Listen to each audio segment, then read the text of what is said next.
A escritura na Epístola de Paulo aos Efésios, capítulo 3. Eu vou ler novamente aqui a porção que lemos na semana passada, do versículo 14 ao 21, para nós podermos dar o seguimento e, se o Senhor permitir, nós concluirmos ainda hoje esse capítulo 3, tá bom?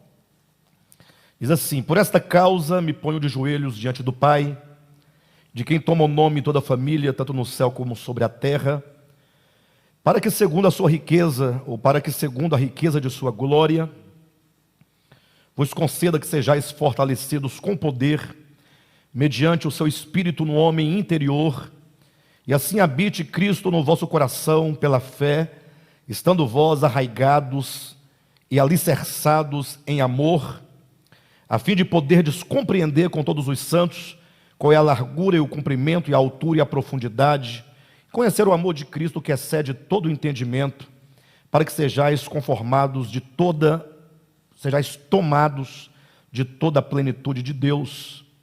Ora, aquele que é poderoso para fazer infinitamente mais do que tudo quanto pedimos ou pensamos, conforme o seu poder que opera em nós, a ele seja a glória na igreja e em Cristo Jesus, por todas as gerações, para todo sempre.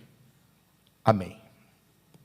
Interessante como se percebe claramente como que parece que o apóstolo ele faz no final do capítulo 3 uma palavra final, né? Parece que a carta se conclui aqui.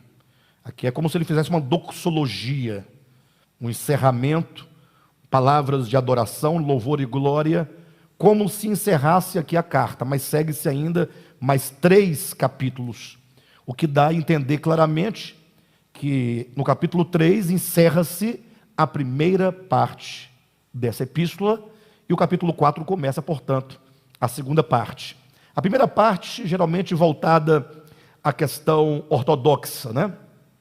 A questão da apresentação da verdade, a questão do querigma, a proclamação da verdade, e a parte 2, os capítulos 4 a 6, a aplicação da palavra. Ou seja, como que essa palavra apostólica da primeira parte, ela agora é aplicada, ela é compreendida de modo prático no viver dos cristãos. Primeiro ele apresenta a verdade, em seguida ele faz um rogo para que aquela verdade apresentada saia do âmbito intelectual, do âmbito do conhecimento da mente e entre para o conhecimento do espírito. Somente quando a verdade entra para o âmbito do espírito é que ela produz fruto real dentro de nós.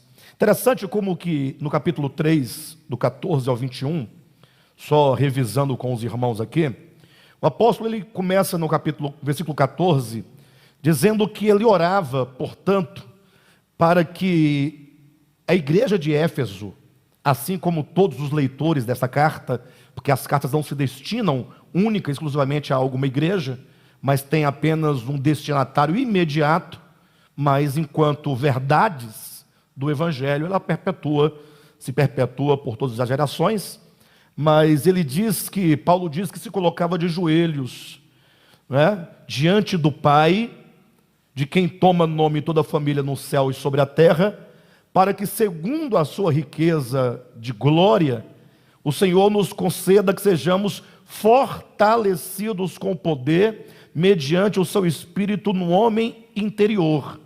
Ou seja, a partir do momento que ele apresenta a economia de Deus, do ponto de vista, primeiramente celestial, capítulo 1, depois dá um salto à terra, capítulo 2. Capítulo 3, ele mostra que esse mistério apresentado sob 2 perspectivas. Capítulo 1, a visão celestial. Capítulo 2, a visão desse propósito, do ponto de vista terreno. Ele apresenta como que isso consistia num grande mistério.